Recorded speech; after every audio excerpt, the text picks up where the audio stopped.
Hello दोस्तों, तो चलिए आज हम लोग जानते हैं कि थ्री फेज पैकेज एसी की वायरिंग कैसे करेंगे हम लोग, जिसमें हम लोग के कितने कॉन्टेक्टर लगे होते हैं। 1 2 3 4 कॉन्टेक्टर। इसमें टोटल मतलब हर एक चीज के लिए पर्सनली क्या लगाया गया है, कॉन्टेक्टर लगाया गया है। जैसे इसमें देखिए, ये आपका जो कंप्रेसर रहेगा, जैसे बड़ी एसी होती है ना पैकेज की, तो उसमें हम लोग की कितने कंप्रेसर देते हैं, 2 कंप्रेसर। उसके पीछे का रीजन मैंने आप लोग को बता दिया है। 2 कंप्रेसर देते हैं, तो इसमें दोनों ही कंप्रेसर किससे चलेंगे, 3 फेज से। कंडेंसर फैन देगा, ये भी कितने फेज से चलेगा, 3 फेज से। फैन मोटर, सॉरी जो ब्लोअर मोटर है, वो भी हम लोग के कितने फेज से चलेगा, 3 फेज से। यानी इसमें सब चीजें जितनी भी चलने वाली चीजें हैं वो सब कितने फेज से चलेंगी, 3 फेज से चलेंगी। बाकी हम लोग पहले इसमें जान लेते हैं कि कौन चीज क्या होता है, फिर उसके बाद इसका मैं कनेक्शन बताता हूँ, ठीक ना। देखिए, ये आपका क्या है, 4 पोल एमसीडी है। 4 पोल एमसीडी का मतलब होता है कि ये 3 फेज एक न्यूट्रल को इन करेगी, 3 फेज एक न्यूट्रल को आउट करेगी। अगर इसको मैं यहाँ से ऑफ कर दूं, इस एमसीडी को मैं नीचे गिरा दूं, तो पूरी की पूरी एसी क्या हो जाएगी, बंद हो जाएगी। समझे बात को। उसके बाद ये जो आपका है कॉन्टेक्टर की कहानी मैं आपको अच्छे से बताया हूँ। इसके पहले इसकी वायरिंग भी बता चुका हूँ। मैंने बताया ये है कि अगर मैं इसको 3 पावर इन करवा दूँ तो यह 3 पावर आउट करेगा, लेकिन आउट करने की इसकी कंडीशन ये है कि जब तक इसके A1 A2 को एक फेस एक न्यूट्रल नहीं मिलेगा, तब तक ये पावर को आउट नहीं कर सकता। कि करेगा पावर को आउट नहीं कर सकता है ना। ऐसे ही लेकिन कह रहा है कि मुझे चलने के लिए फेस एक न्यूट्रल चाहिए, लेकिन कितने वोल्टेज वाला चाहिए, 24 वोल्टेज चाहिए। इसको अगर गलती से हम 220 दे दिए ना तो ये जल जाएगा। एक कॉन्टेक्टर को अगर गलती से हम 220 दे दिए तो ये जल जाएगा, क्योंकि कह रहा मुझे कितना वोल्टेज चाहिए, 24 वोल्टेज चाहिए। और 24 वोल्टेज बनेगा कैसे, अभी आगे मैं बताऊंगा।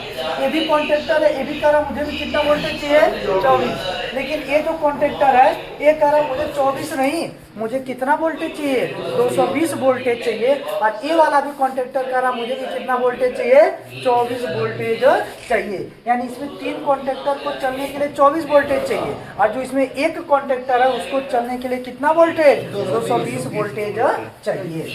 बाकी ये क्या है अपना ट्रांसफार्मर। अच्छा, ट्रांसफार्मर का कहीं पर भी क्या काम होता है, या तो वोल्टेज को डाउन से अप करना, डाउन से अप का मतलब कम से ज्यादा करना, या ज्यादा से कम। ज्यादातर वैसे स्टेबलाइजर का प्रयोग ज्यादा से कम करने के लिए किया जाता है, कम से ज्यादा करने के लिए नहीं किया जाता है। अब उसके बाद ये क्या है अपना कंप्रेसर 1। कंप्रेसर 1 का मतलब, अच्छा पहले इसी को समझ लो। ये कौन सा है, अप से डाउन करने वाला कि डाउन से अप, तो अप से डाउन, क्योंकि इसके अंदर आ रहा है कितना इन 220, लेकिन ये आउट कितना कर रहा है, 24। यानी ये हाई वोल्टेज को लो वोल्टेज में कन्वर्ट कर रहा है। उसके बाद ये क्या है, कंप्रेसर 1। सबको पता है कंप्रेसर का कार्य क्या होता है। कंप्रेसर 2 चाहे 1 हो चाहे 2 हो, कार्य में थोड़ी परिवर्तन होगा, कार्य तो उसका वही होता है। उसके बाद क्या है, कंडेंसर फैन, जो हमारे कंडेंसर के ऊपर हवा देता है, तो कंडेंसर हमारा गैस को ठंडा करता है। उसके बाद ये क्या है, ब्लोअर फैन, ये हमारे कमरे की हवा को खींचता है, ठंडा करता है, वापस कमरे में फेंकता है। कौन, ब्लोअर फैन। समझ में आ रही मेरी बात। ये चीजें हम लोग की है। उसके बाद क्या भाई, ये आपका थर्मोस्टेट, नॉर्मल भाषा में देखे तो इसको नॉर्मल बोल दिया है क्या, ईसीडी। करा इसी से हम लोग पूरे एसी को कंट्रोल कर सकते हैं। उसके बाद क्या है, एलपीएस। अभी 4 चीजें बहुत इंपॉर्टेंट है, समझिएगा। 3 चीज। एलपीएस, एलपीएस का पूरा नाम लो प्रेशर स्विच। एलपीएस का पूरा नाम क्या होता है भाई, एलपीएस का पूरा नाम होता है लो प्रेशर स्विच। ये लो प्रेशर स्विच क्या होती है, तो कह रहा भैया लो प्रेशर स्विच का कार्य होता है, यह लगी कहाँ होती है, यह या तो कूलिंग कॉइल के पाइप में लगी होगी, या तो सक्शन लाइन में लगी होगी। ज्यादातर से कहाँ लगती है, सक्शन लाइन में लगी होती है। बहुत ध्यान से समझिएगा, ज्यादातर हम लोग की कहाँ लगी होती है, सक्शन लाइन में लगी होती है। इसका कार्य क्या होता है, कर यदि सक्शन लाइन में हम लोग का क्या होगा, किसी कारण प्रेशर बहुत लो आता है, यदि सक्शन लाइन में किसी कारण हम लोग का प्रेशर बहुत लो आता है, तो एलपीएस हमारा क्या कर देगा, कट ऑफ कर देगा। जैसे एग्जांपल जो समझिएगा, ये अपनी सक्शन लाइन है, सक्शन लाइन में या तो इसको काट के इसी लगा दिया जाएगा, या तो कूलिंग कॉइल में। मतलब इसको ऐसे जगह लगाना है जहां हमारा प्रेशर लो होता है। लो हमारा प्रेशर कहाँ होता है, कैपिलरी के बाद ना लो प्रेशर कहाँ होता है? कैपिलरी के बाद। अब कैपिलरी के बाद का मतलब यह है या तो कूलिंग कॉइल या तो अपनी सक्शन लाइन करा उसी में लगा होता है एलपीएस। इसका कार्य क्या है? यदि किसी कारण सक्शन लाइन में प्रेशर बहुत कम आता है, लो आता है, तो यह तुरंत क्या कर देगा? कट आउट कर देगा, मतलब पावर को ब्रेक कर देगा। अब क्यों प्रेशर लो होता है, क्यों कट ऑफ मारता है? अच्छा, प्रेशर लो कब होगा? या तो हम लोग की गैस क्या हो जाए? कम हो जाए, या तो गैस पूरी क्या हो जाए? उड़ जाए। अच्छा ये बताइए, गैस अगर पूरी उड़ जा रही है तो फिर एसी चलने का कोनो मतलब है? एसी को अपने आप क्या हो जाना चाहिए? बंद हो जाना चाहिए। लेकिन उसको कैसे पता चलेगा कि गैस खत्म हो गई और हमें अपने आप बंद हो जाना चाहिए? उसको नहीं पता। तो उसी के लिए हम लोग क्या लगाएंगे यहाँ पर? एलपीएस। जैसे हमारे पास फ्रिज है, अब फ्रिज में की गैस उड़ गई और हमें भी नहीं पता चला ना फ्रिज को पता चला, आप उसको लगा देंगे ना, उसका कंप्रेसर चलता रहेगा कंटिन्यू।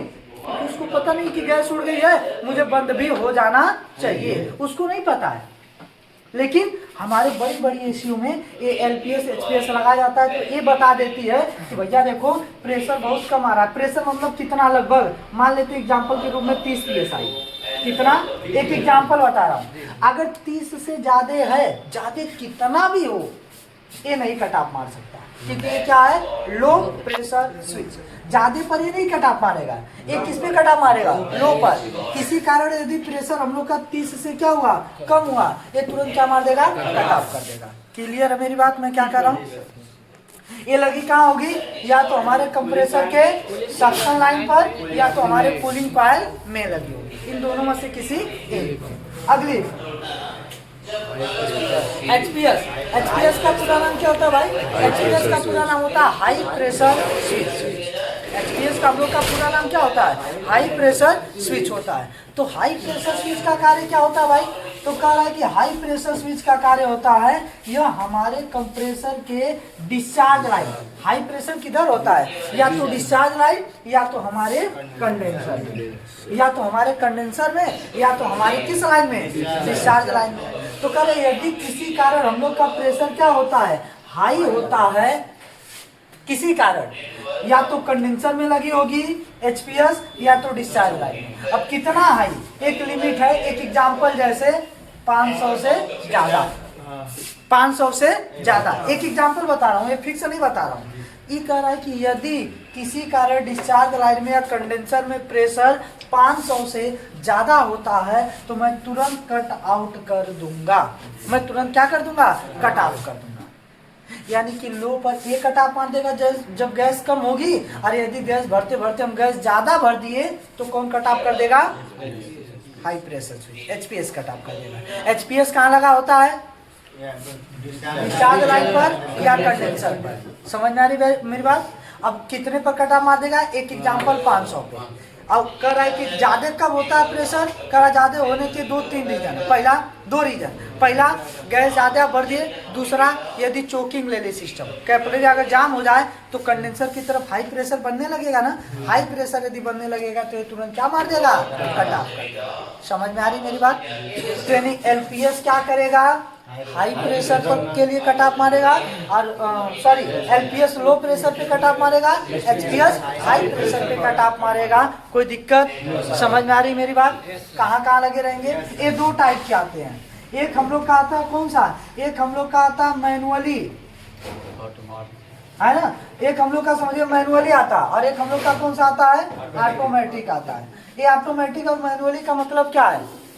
एक मैनुअली का मतलब यह है कि यदि हम लोग का एलपीएस कट ऑफ मार दिया और जब दोबारा हम लोग उसके अंदर प्रेशर भर देंगे, गैस भर देंगे, प्रेशर सही हो गया, तब भी ये चालू नहीं करेगा। उसके पीछे एक रीसेट बटन लगी होती है, उसको जाके हमें 5 सेकेंड तक दबाना पड़ता है, तब वो जाके रीसेट होती है, फिर वो कार्य करती है। लेकिन ऑटोमेटिक होती है, लो पर आने पर कट ऑफ मार देगा, और जैसे ही फिर प्रेशर मेंटेन होगा ऑटोमेटिक वो चालू कर देगा। समझ में आ रही बात? ये चीजें हम लोग का होता है।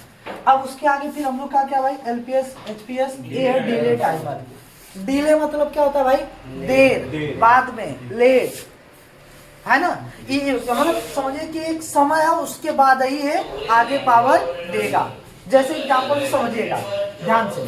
इसका काम है कि अगर हम लोग का पहला कंप्रेसर चालू हो जाए, इसका काम है यदि हम लोग का क्या पहला कंप्रेसर चालू हो जाए पीसीबी पहले कंप्रेसर के लिए पावर दे दे, उसके 3 मिनट बाद, तुरंत नहीं, 3 मिनट बाद यह दूसरे कंप्रेसर के लिए पावर देगी। क्योंकि ये जो पीसीबी होती है ना, ये दोनों को साथ में ही पावर छोड़ती है, दोनों को साथ में पावर छोड़ेगी, पहले कंप्रेसर के लिए भी, दूसरे कंप्रेसर के लिए भी। लेकिन अगर दोनों कंप्रेसर एक साथ में चालू होंगे तो लोड बहुत ज़्यादा पड़ जाएगा ना, और लोड यदि हम लोग का ज़्यादा पड़ जाएगा तो क्या कर देगा, कट ऑफ कर देगा। तो इससे बचने के लिए क्या कर दिया है कंपनी वाले ने, डिले टाइमर लगा दिया है, यानी कि पहला कंप्रेसर को पावर जब चला जाएगा, चाहे वो चालू हो या ना, उससे मतलब नहीं है, बस पावर चला गया, इसको पावर आ गया तो यह अपने अंदर पावर को रोका रहेगा। कितने मिनट बाद देगा, 3 मिनट बाद ये अपने से पावर को आगे आउट करेगा। कौन, यह डिले टाइमर। समझ में आ रही है मेरी बात? ये हम लोग का क्या करेगा, ये हम लोग का क्या करेगा भाई, 3 मिनट बाद हम लोग का पावर देगा। कब, पहले कंप्रेसर के चालू हो जाने के बाद दूसरे कंप्रेसर को। क्लियर है? बाकी एलपीएस एचपीएस तो अभी 2 गो आउट क्यों लगाया गया है, अरे ई 2 गो पहले कंप्रेसर के लिए, ई 2 गो दूसरे कंप्रेसर के लिए, कोई दिक्कत? क्योंकि मैंने बताया था ना कि 10 टन और 15 टन जैसी बड़ी एसीयू में यूनिट की कैपेसिटी को कंट्रोल करने के लिए 2 गो रेफ्रिजरेशन सिस्टम बनाए जाते हैं, बताया था अभी जल्दी हो जाएगा यहाँ तक। अब इसका हम लोग क्या समझते हैं, कनेक्शन। बहुत इजी कनेक्शन है भाई, कुछ मत करिए। ये 3 फेस आया, फेस 1, फेस 2, फेस 3, और इसको हम लोग दे दिया न्यूट्रल। तो यहाँ से ये क्या करेगा, सेम चीजें आउट करेगा। अब हम लोग कुछ नहीं करते हैं, फेस 1 को उठाते हैं और हमारे पास जितने भी फेस 1 है सभी को हम लोग क्या दे देते हैं, फेस 1 दे देते हैं। जितने भी हैं सबको हम लोग लूप मार के क्या दे दिए, फेस 1 दे दिए। उसके बाद यहाँ से हम लोग फेस 2 को उठाते हैं, हमारे पास जितने भी फेस 2 हैं, मतलब जितने भी कॉन्ट्रैक्टर हैं सभी कॉन्ट्रैक्टर को हम लोग क्या दे देते हैं, हाँ,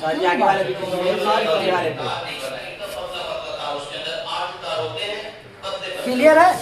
तीनों को हम लोग दो फेस दे दिए। अब हम लोग यहाँ से क्या उठाएंगे, तीसरा फेस।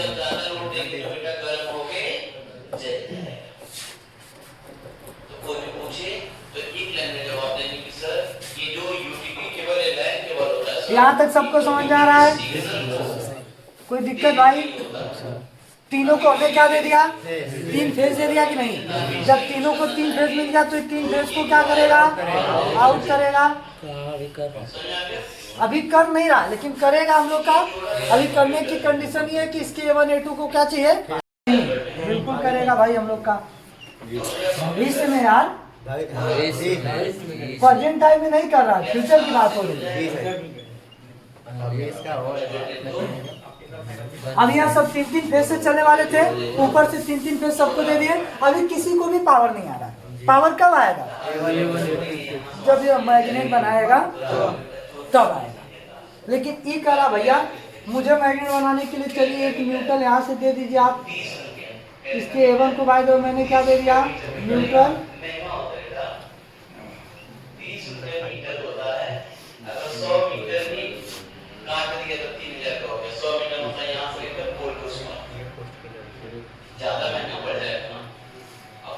सबको समझ में आ रहा भाई? कौन कर रहा नहीं सर जी, ध्यान से देखिएगा। इधर से हम लोग का न्यूट्रल मिला, इसको हम लोगों ने न्यूट्रल दे दिया, इसको हम लोगों ने न्यूट्रल दे दिया, इसको भी हम लोगों ने न्यूट्रल दे दिया, इसको भी हम लोगों ने न्यूट्रल दे दिया। चारों कॉन्ट्रैक्टरों को चलने के लिए हमारा कौन सा पावर मिल गया, न्यूट्रल। लेकिन अभी कॉन्ट्रैक्टर का जब तक मुझे फेस नहीं मिलेगा तब तक मैं पावर को आगे आउट नहीं करूंगा।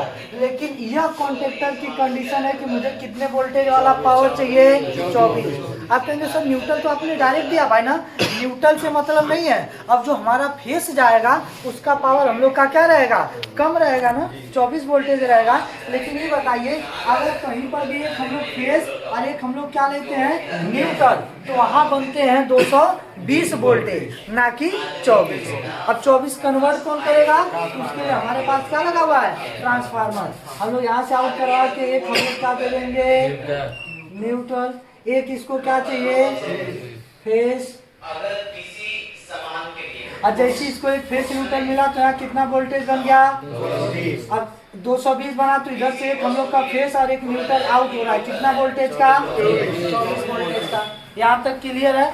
अब कुछ मत करिए, यहाँ से हम लोग फेस को पकड़ेंगे, सी पर दे देंगे, न्यूट्रल को पकड़ेंगे, आर पर दे देंगे। ये आर सी इधर उधर हो सकता है, उससे कोई दिक्कत नहीं है, लेकिन इन्हीं दोनों पर क्या जाना चाहिए, एक हम लोग का न्यूट्रल जाना चाहिए और एक क्या जाना चाहिए, फेस, जिससे हमारी ये पीसीबी क्या हो गई, चालू।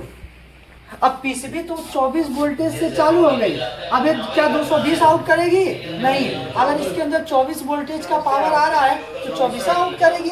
अब पीसीबी आप सभी को पता है कि जब भी आउट करती है तो हमेशा फेस आउट करती है, न्यूट्रल नहीं। न्यूट्रल तो हर एक जगह हम लोग क्या करते हैं, डायरेक्ट देते हैं। तो इसीलिए Y1 से हम लोग का फेस उठाएंगे। Y1 किसके लिए है, पहले कंप्रेसर के लिए। तो Y1 से हम लोग फेस को उठाएंगे, किस पे दे देंगे, LPS, फिर LPS से HPS सीरीज में इसको जोड़ देंगे, और फिर HPS से दे देंगे पहले कंप्रेसर के। अब इससे फायदा क्या होगा, देखिए इधर से हमारा पावर जाएगा किसमें, LPS में। LPS पहले क्या देखेगा कि हम लोग के सक्शन लाइन में प्रेशर प्रॉपर है कि नहीं, देखेगा सक्शन लाइन में प्रेशर हम लोग का प्रॉपर है, ये आगे वाले को पावर देगा। फिर HPS क्या देखेगा कि हमारे डिस्चार्ज लाइन या कंडेंसर में प्रेशर बहुत हाई तो नहीं है, कहेगा अगर प्रेशर हाई नहीं है, नॉर्मल है, मतलब ये आगे पावर को देगा। अगर ये थोड़ा भी पता किया कि हम लोग का क्या है, प्रेशर लो है, ये कट ऑफ कर देगा, पावर इन करेगा, आउट नहीं करेगा। और जब आउट नहीं करेगा तो क्या A2 को फेस मिलेगा, और A2 को फेस अगर नहीं मिलेगा तो क्या हम लोग का नीचे पावर आएगा, नहीं आएगा भाई। अब ये मान लो आगे दिया पावर को, कोई दिक्कत नहीं। HPS देखेगा कि प्रेशर बहुत हाई है, एक कटा मार देगा, जिससे कॉन्ट्रैक्टर बंद हो जाएगा। कॉन्ट्रैक्टर बंद मतलब कंप्रेसर बंद। समझ में आ रही मेरी बात। अब इधर से कुछ नहीं हुआ, इधर से इसको मिल गया 24 वोल्टेज वाला क्या फेस, और जैसे ही इसको मिला 24 वोल्टेज वाला फेस, आपका यह कंप्रेसर जैसे कॉन्ट्रैक्टर बनाया मैग्नेट, क्योंकि न्यूट्रल मिल ही रहा था, इधर से क्या मिल गया फेस, ये बनाया मैग्नेट, जैसे ये मैग्नेट बनाया ये पावर को नीचे आउट कर दिया, और आपका कंप्रेसर क्या हो गया, ऑन हो गया।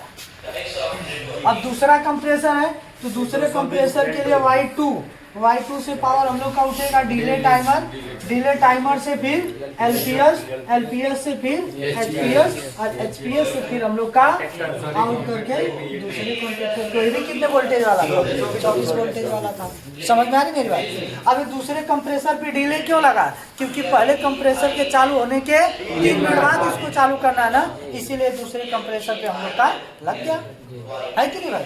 उसके बाद इस वाले को भी छोड़िए, ये भी कितने वोल्टेज का है, 24। ये आपका यहाँ G लिखा हुआ है ना, G का मतलब ही समझिए कि वो ब्लोवर वाला है। यहाँ से हम लोग उठाएंगे 24 वोल्टेज, ये भी देगा क्योंकि पीसीबी से निकल रहा है तो 24 वोल्टेज। इसके भी A2 को हम लोग दे देंगे, यानी कि ये आपका चालू हो गया, ये भी चालू हो गया और ये भी चालू हो गया। कोई डाउट किसी को यहाँ तक है कि नहीं भाई। ये भी हम लोग का क्या हो गया, चालू। खाली एक चीज बच रहा है, वो आपका क्या बच रहा है, कंडेंसर फैन वाला कॉन्ट्रैक्टर। और ये कह रहा मुझे चलने के लिए चाहिए 220 वोल्ट, इसीलिए पीसीबी का भैया मुझसे तब तुम्हारा कोई लेना देना नहीं है।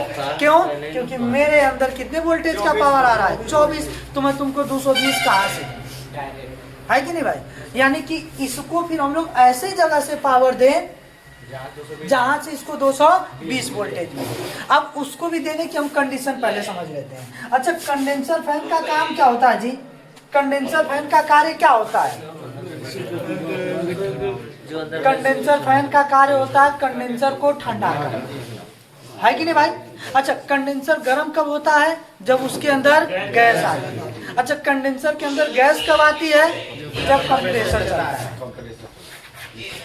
यानी कि एक बार में हम लोग ये नहीं कह सकते हैं कि भैया हम लोग का कंडेंसर फैन तभी चलना चाहिए जब कंप्रेसर चले तब। जैसे कि स्प्लिट एसी में भी आप लोग देखे होंगे, इसका आउटडोर तभी चलता है जब इंडोर चाहता है। अगर इंडोर नहीं चाहेगा तो आउटडोर हम लोग का नहीं चलेगा। समझ में आ रही मेरी बात। तो कहने का मतलब ये है कि जब हमारा कंप्रेसर चले तभी हम लोग का क्या है, कंडेंसर फैन चलना चाहिए। जैसे कि स्पीड में बताया कि जब उसका कंप्रेसर चलता है तभी कंडेंसर फैन चलता है, और उसका कंप्रेसर तब चलता है जब इंडोर चाहता है। यानी कि हमारा कंप्रेसर तब चलेगा जब हमारी पीसीबी चाहेगी, और जब हमारा कंप्रेसर चलेगा तभी हम लोग का क्या चलना चाहिए, कंडेंसर फैन चलना चाहिए।